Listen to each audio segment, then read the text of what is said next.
Thank you, Carson City. You know, this morning when you woke up, did you feel something in the air? Did you feel a little something? Did it feel like change was in the air? It didn't feel cold because you felt the burn, didn't you?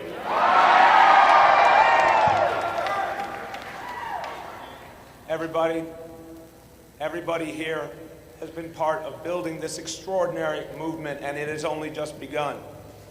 But I want to take a moment to thank someone who has been one of the great architects of this movement, who has sustained it.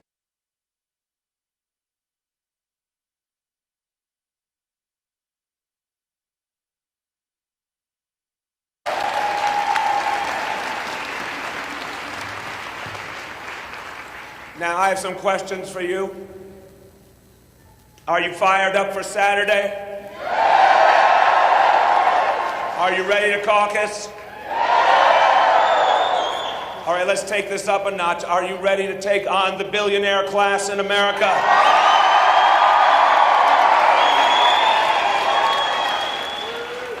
It's not their country, is it? It's your country. All right, now, here's a tough question. I hope you're all ready for this one. Are you ready to beat Donald Trump?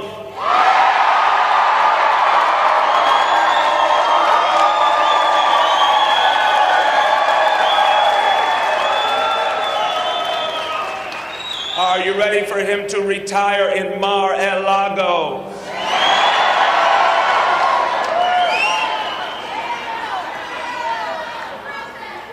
Now, are you ready? Are you ready to take this political revolution all the way to the White House?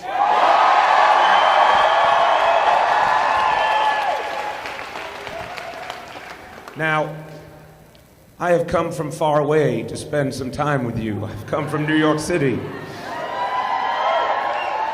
But I want to tell you, we have a lot in common with Nevada. First of all, we're a place where every kind of people has come together from all over the world, and we like it that way. We think that's good. Second, we stand with labor unions and working people. We believe that our country should put working people first. But I'm going to confess to you, even though I'm very proud of where I come from, we have had struggles. We have had struggles, and we've had things we've had to overcome. And I'm going to give you some real talk about this, because in fact the biggest struggle was overcoming the way we had been taught to think about what we could do and what we couldn't do. The way, in fact, we have been talked out of our own power. And this happened for a long time in New York City. It happened all over this country. People love to tell you what you can't do. Now, where I come from, we've got Wall Street. We've got real estate developers. We've got big landlords. And they spent decades and decades telling us that change was impossible. They told us that our city did not belong to the people. It belonged to the wealthy. It belonged to the elites. It belonged to the privileged. And you know what? Too many times people kind of bought into that, or they didn't know what to do, or they felt overwhelmed. Do you know what I'm talking about? Have you ever felt that? A lot of us fought for change. We fought for things like a $15 minimum wage. We fought for paid sick days for working people. And when we fought for those things, those status quo voices told us it would wreck the economy. There'd be no more jobs. The sky would fall. Whenever you talk about change, they tell you beware. They tell you watch out. All that change is going to come back and hurt you. But you know what? We didn't believe them. We didn't let them slow us down. We didn't stop. We didn't stop when they tried to push us back.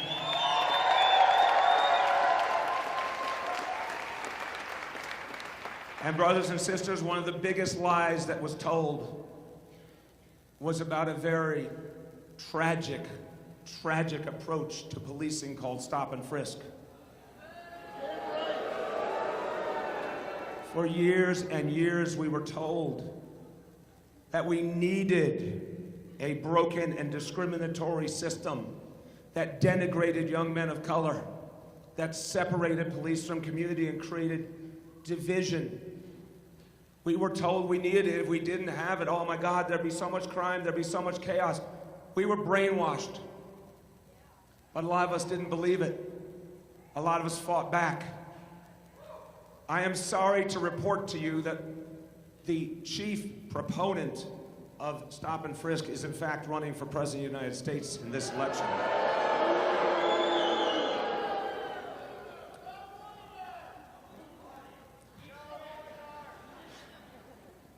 But you know what?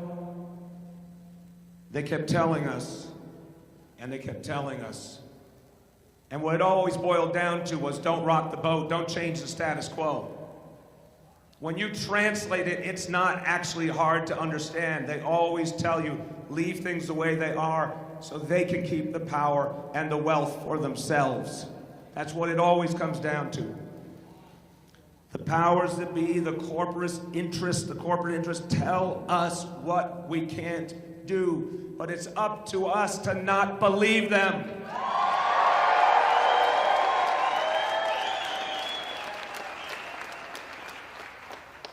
And I'm going to talk about Bernie in a moment because I don't think there's anyone in generations who has done more to liberate us and help us realize our own power.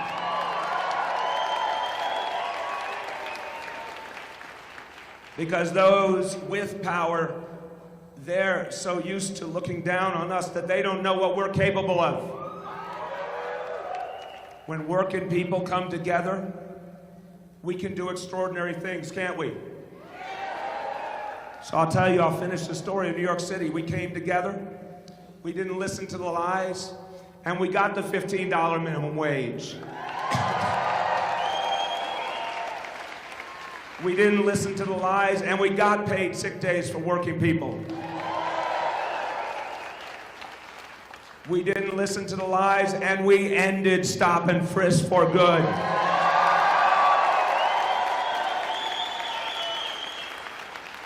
So if anyone tells you these ideas are too radical, you say, no, these ideas are possible and we will make them happen. It's time to bring change to Nevada.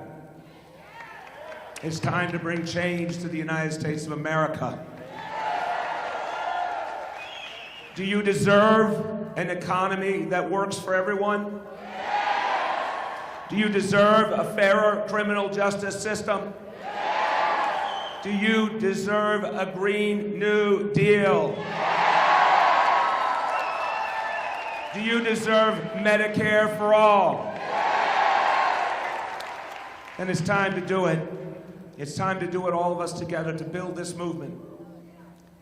And I'm going to tell you from my own experience, it will not be easy.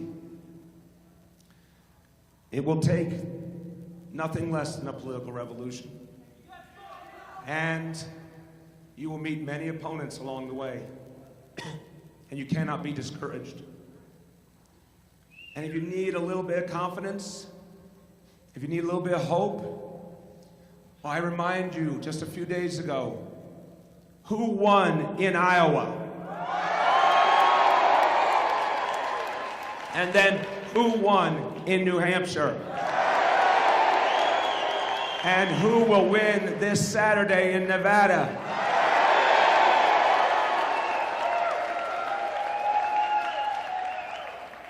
You answered the quiz correctly.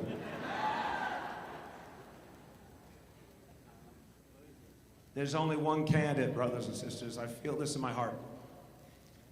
There's only one candidate who can bring together the kind of coalition of working people of all races and ethnicities, every part of this country, young and old, everyone in common cause. There's one candidate who can do it.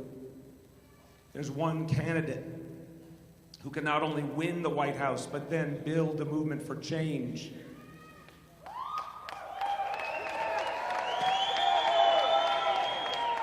One thing Bernie does so powerfully is he reminds us it's always about all of us. It's not about him, it's about all of us, and I honor him for that.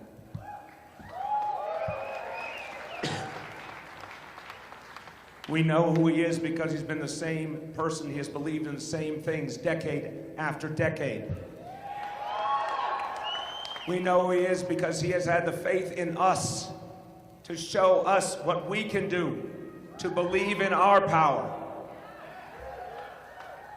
He has shown time and time again that he can build a movement for bold progressive change. There's only one candidate who's shown that. There's only one candidate who built that. There's only one candidate who can win in November and deliver a new America for working people.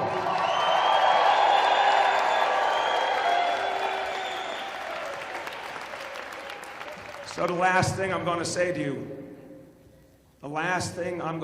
you, is something I believe in my heart. I believe it in my heart, but it will only be true if you do everything in your power in these next few days to make it true. What I am going to say to you is only true if you are 110% in this movement, if you are giving your all. It only will be true if you believe and you show others how to believe. I'm going to say it, but you will decide it. Brothers and sisters, I introduce to you the next President of the United States of America, Senator Bernie Sanders. And let me begin by introducing to you the next First Lady of the United States of America, Jane Sanders.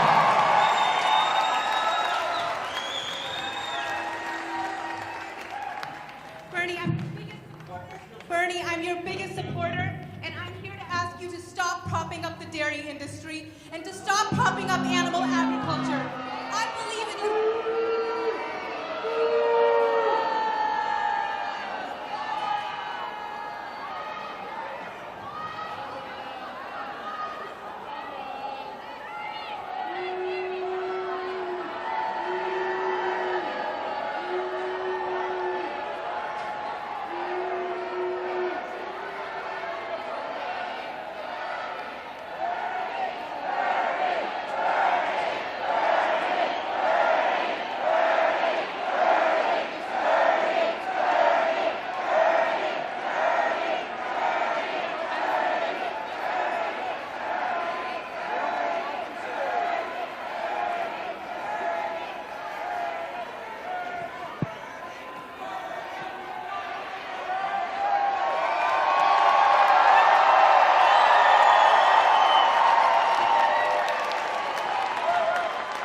This is Nevada. There's always a little bit of excitement. At no extra cost. Except we got a lot of water on the stage. As I was saying, let me thank all of those who have spoken, and let me thank my good friend, Mayor Bill de Blasio. One of the things that we are going to have to do in this country as we bring our people together is to create an alliance between urban America, New York City is our largest city, and rural America, states like Vermont and Nevada. We are going to come together as one people, urban and rural.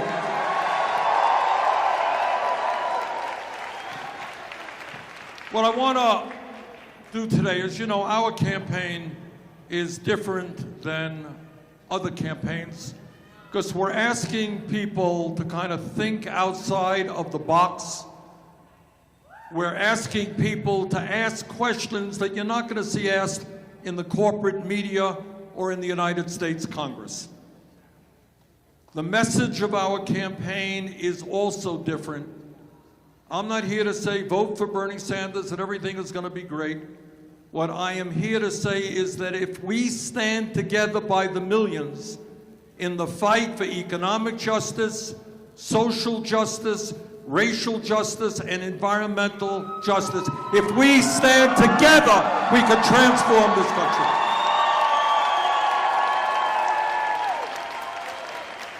And what we want to do, I think politics is not all that complicated when you think about it. What politics is about is asking, where are we today as a country? How did we get to where we are? Where do we want to go? Those are the three questions. Where are we as a nation? Well, today, you got three people who own more wealth than the bottom half of American society. You got the top 1% owns more wealth than the bottom 92%. And today, while in Nevada and in Vermont and all over this country, you got people working 2 or 3 jobs, trying to put food on the table. 49% of all new income goes to the top 1%. You know where we are as a nation? Half of our people in the wealthiest nation in the history of the world are living paycheck to paycheck, because they can't make it on 10 bucks an hour or 12 bucks an hour. Scared to death that their kids may get sick because they can't afford health care, can't send their kids to college, can't find quality, affordable child care. Today in America, while the rich are becoming phenomenally richer, tonight 500,000 people will be sleeping out on the streets or in emergency shelters. America, we can and will do much better than that.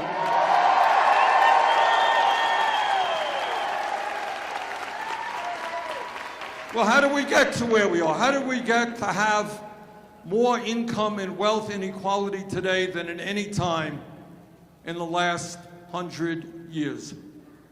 And the answer is the power of big money interests and the greed and corruption of the corporate elite. That's how we got there. Now, you're not going to see this discussion on TV because they are also owned by large corporations, but it is a discussion that we have to have. Let me just give you an example.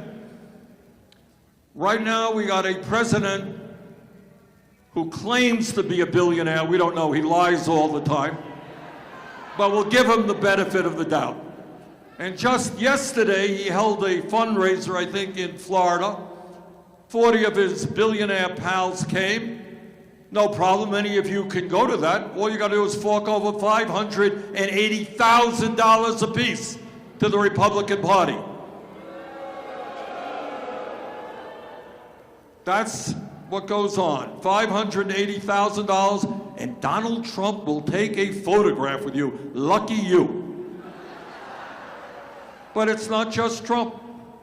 All of you know we have the former mayor of New York City, not Bill de Blasio, but the guy who went before, Mr. Bloomberg. Now, Mike Bloomberg is struggling. He's down to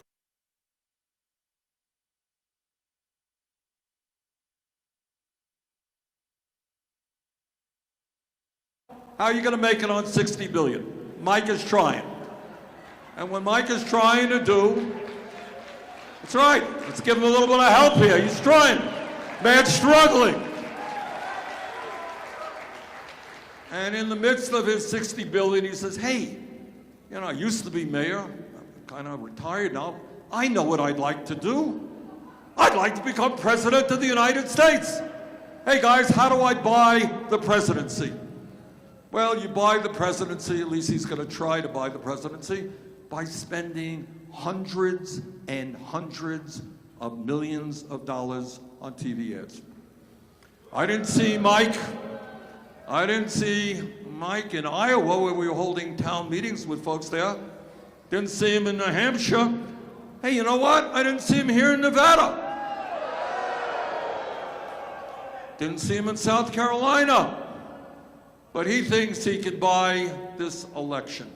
Well, I got news for Mr. Bloomberg, and that is the American people are sick and tired of billionaires buying elections.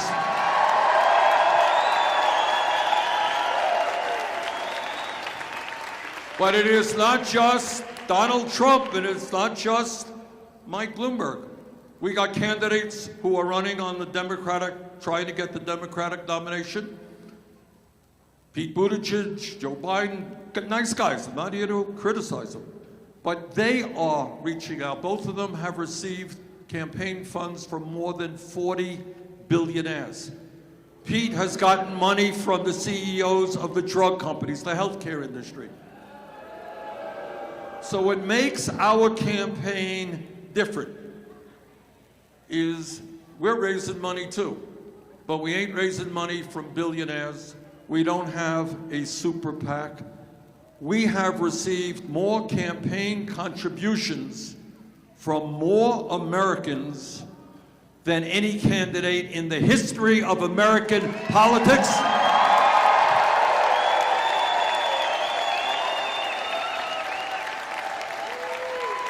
And our average donation is not like Mr. Trump's fundraiser. It's not $158,000, not quite $18.50. So we say proudly, and as somebody who is a son of the American working class, we say proudly that our campaign is of the working class, by the working class, and for the working class in this country.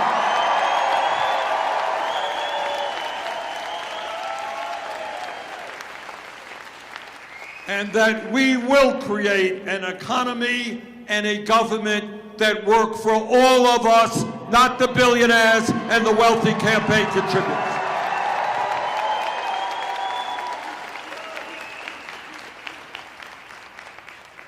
Now, I have been attacked by the corporate establishment, been attacked by the media establishment, been attacked by the Republican establishment, been attacked by the Democratic establishment. They are nervous. And you know what? They should be nervous because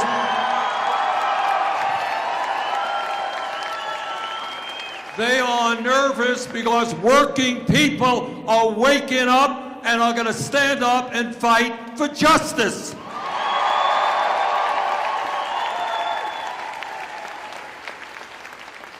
The working people of this country know that the federal minimum wage of $7.25 is a starvation wage.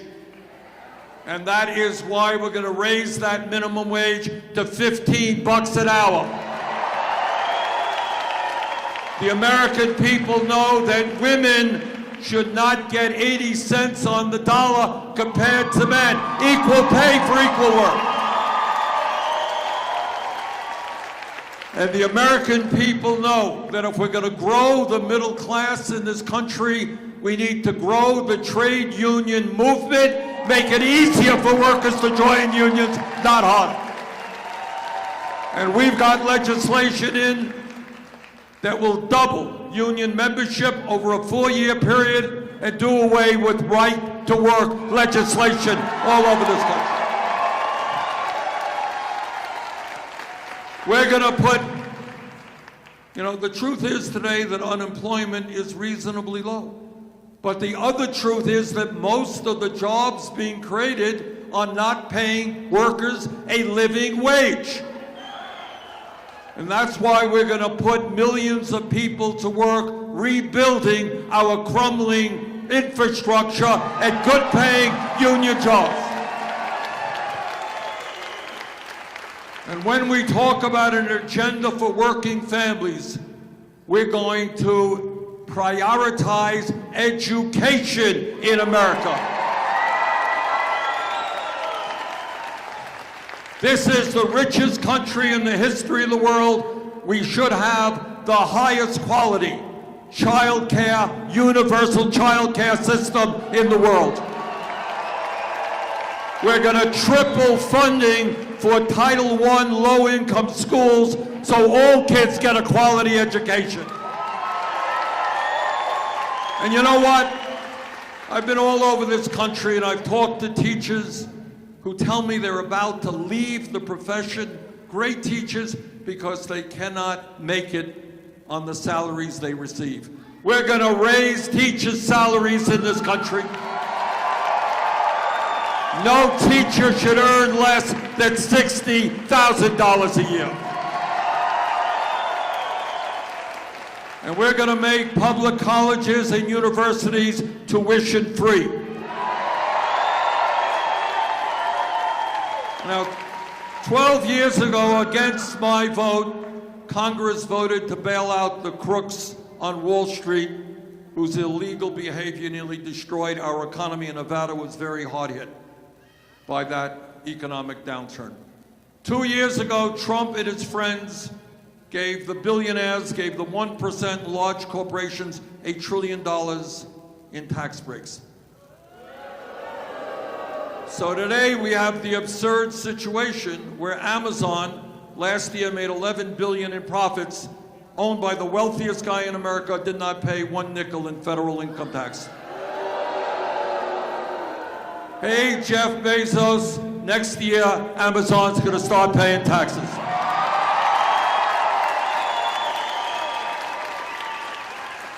But if we could bail out Wall Street and give tax breaks to billionaires, you know what else we can do? We can cancel all student debt in America.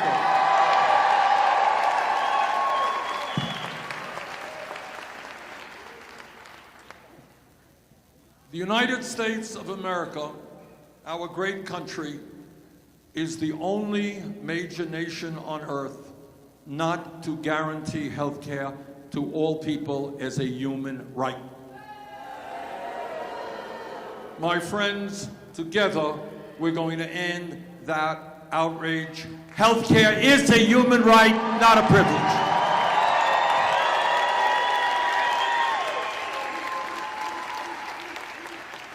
Today, the United States spends twice as much per capita on health care as do the people of any other country. You got that? It's not that we're not spending enough money, we're spending a fortune.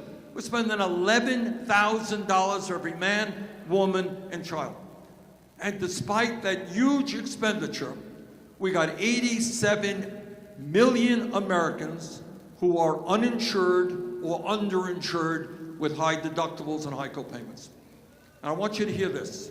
We got 30,000 people a year who die because they don't get to a doctor when they should. We are paying by far the highest prices in the world for prescription drugs because of the greed and corruption of the pharmaceutical industry and their price fixing. In some cases, my friends, we are paying 10 times more for the same exact prescription drug sold in Canada or in other countries. 1 out of 5 Americans cannot even afford to fill the prescriptions their doctors write. That is insane. We are going to take on the greed and corruption of the pharmaceutical industry. We're not going to pay any more than any other country on earth.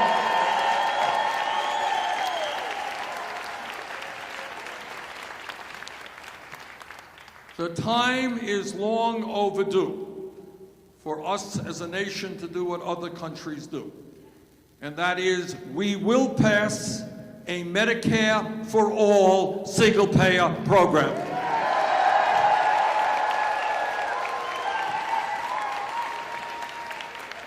And I want to just, will you allow me to bore you for a moment? You ready to be bored? All right. Yesterday, in a medical journal called Lancet, it's one of the prestigious medical journals in the world. It's published in the United Kingdom. A study was published by a group of epidemiologists from Yale University on Medicare for all. This is not Bernie Sanders. This is Yale scholars publishing in a prestigious medical journal.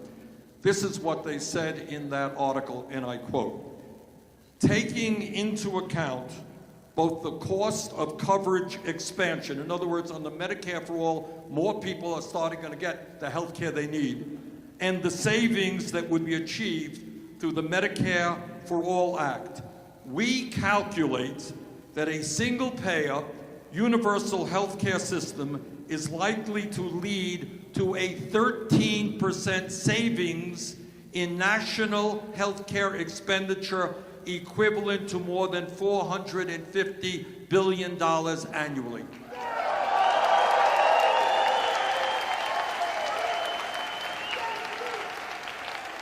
In addition, they write, it will save 68,000 lives annually.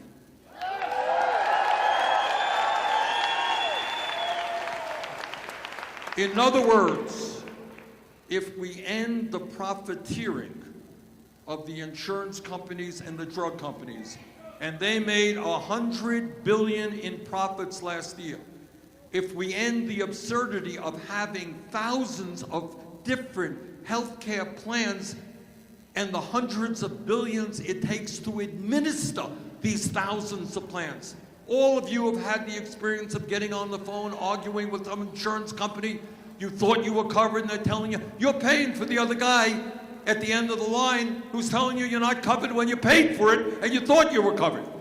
We can save $500 billion a year by ending the administrative nightmare that currently exists in healthcare. So to be clear, Bill de Blasio talked about these things are not easy, and he's right. We're taking on some very powerful characters. Healthcare industry will fight us tooth and nail, but this is what I want you to understand. This is what Medicare for All means. No more premiums. Got it? Now, some of you are paying $500 a month, you're paying $1,000 a month, some of you are paying $1,500 a month, $2,400 a month, all right? Gone. No more co-payments. So you don't have to figure out if you can come up with that $50 or $100 to walk into the doctor's office. No more out-of-pocket expenses. Nobody pays more than $200 a year for prescription drugs because we're lowering the cost of prescription drugs. And we are expanding Medicare, which is a very strong program, to cover dental care, hearing aids, eyeglasses, and home health care. The function of health care is to provide quality care to all, not to make huge profits for the drug companies and the insurance companies.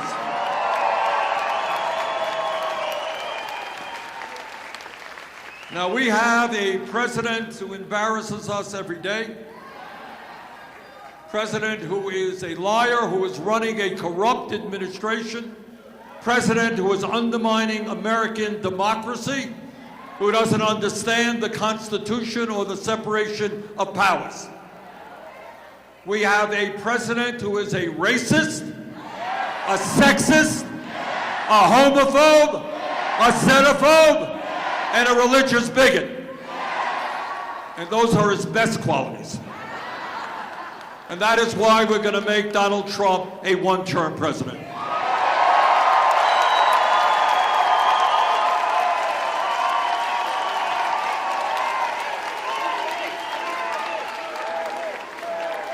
But on one area, Trump is not just a danger to American democracy and to us, he's a danger to the whole world. Because Donald Trump believes that climate change is a hoax. So here's a promise I'm making to you. Ready for a radical promise? Our administration will believe in science.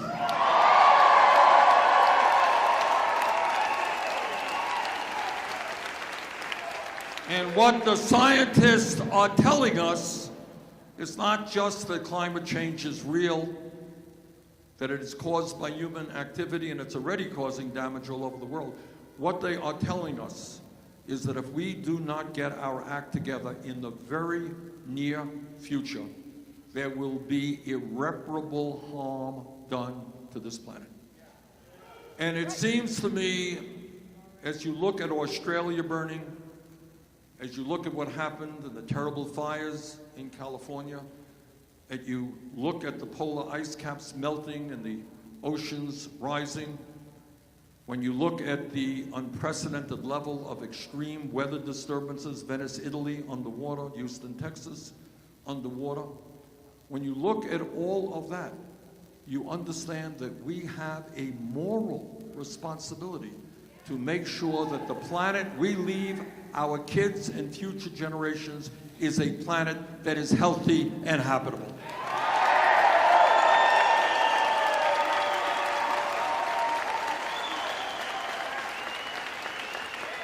And that is why we are proud to have introduced the most comprehensive climate change proposal ever introduced by a candidate for federal office based on the principles of the Green New Deal.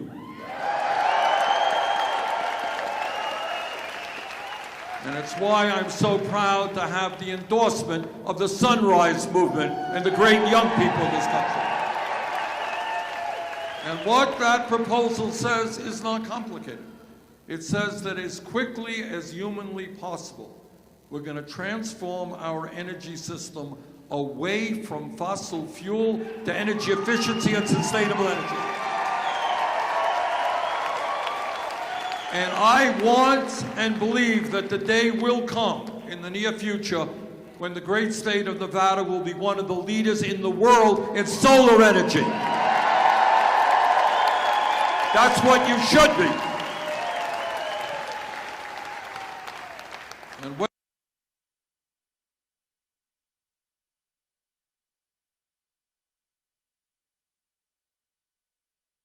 this criminal justice system.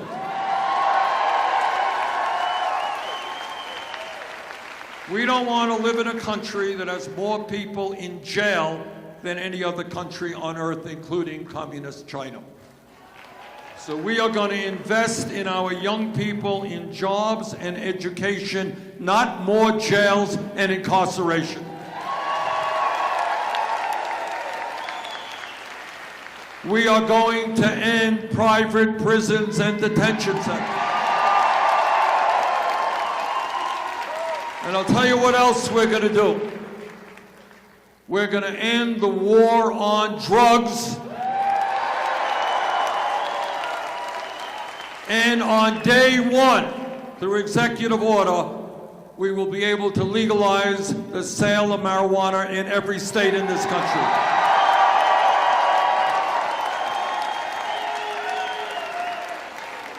And we are going to expunge the records of those arrested for possession of marijuana. And when we talk about broken systems, we're going to bring long-needed reform to a broken and racist immigration system. I am sick and tired, and I say this as the son of an immigrant. I am sick and tired of the demonization of the undocumented in this country.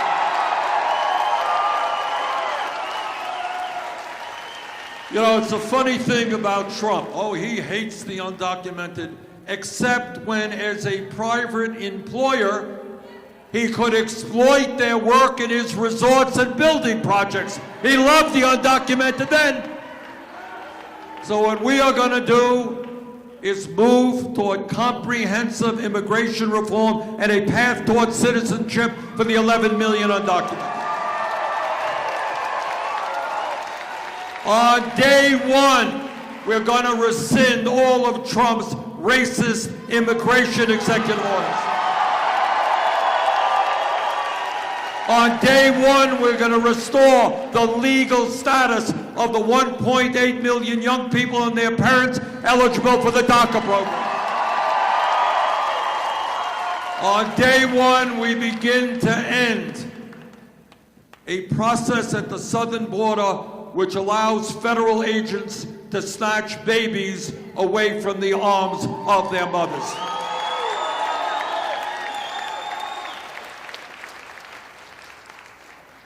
And when we talk about issues facing the American people, all of us, no matter what our political views are horrified by the level of gun violence in this country. And I know Nevada, Las Vegas suffered an unimaginable, horrible tragedy. So here's my promise to you, and that is the American people will develop our gun policies, not the NRA.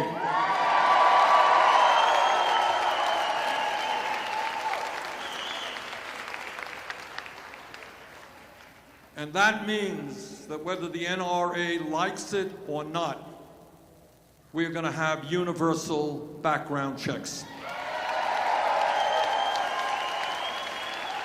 Whether the NRA likes it or not, we're going to eliminate the gun show loophole. Whether the NRA likes it or not, we're going to end the sale and distribution of assault weapons in this country.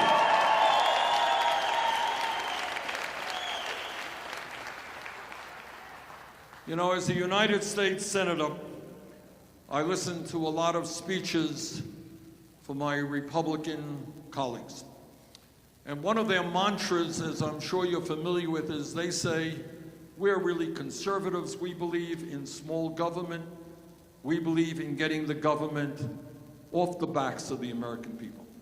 Well, I say to those hypocrites, if you believe in small government and getting the government off the backs of the American people, understand that it is women who have a right to control their own bodies, not the government.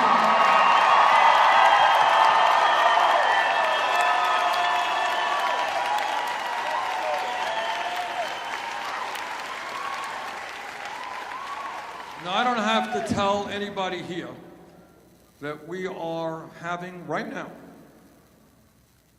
now in Nevada, next week, 2 weeks in South Carolina, we're in the midst of the most consequential election in the modern history of this country. And I don't have to tell you, because you know it, that the 1% in the billionaire class have enormous power. They have unlimited amounts of money. They own the networks, they can buy the advertising on the networks, they own the think tanks, they got it all. But at the end of the day, the 1% are 1%. We are 99%.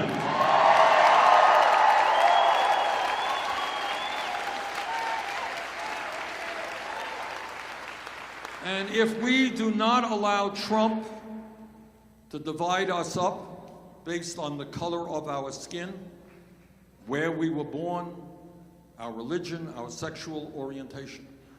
If we stand together around an agenda that works for all of us, there is no stopping us.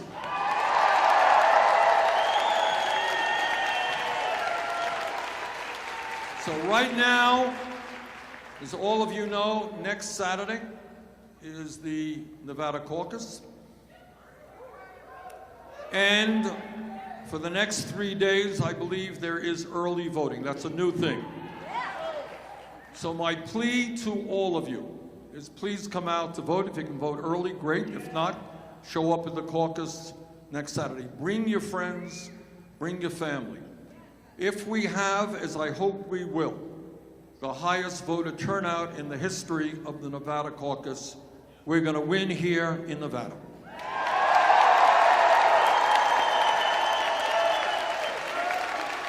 We won the popular vote in Iowa. We won the New Hampshire caucus. If we can win here, we're going to go into South Carolina strong. I believe we have a good chance to win in California. And if we do that, we have a path to victory for the Democratic nomination.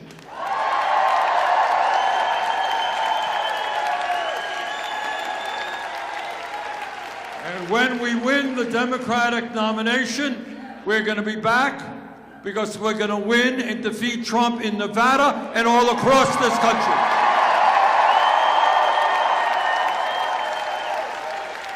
So brothers and sisters, let us go forward. Let us win here in Nevada. Let us win the nomination. Let us defeat Trump. Let us transform America. Let's go forward together.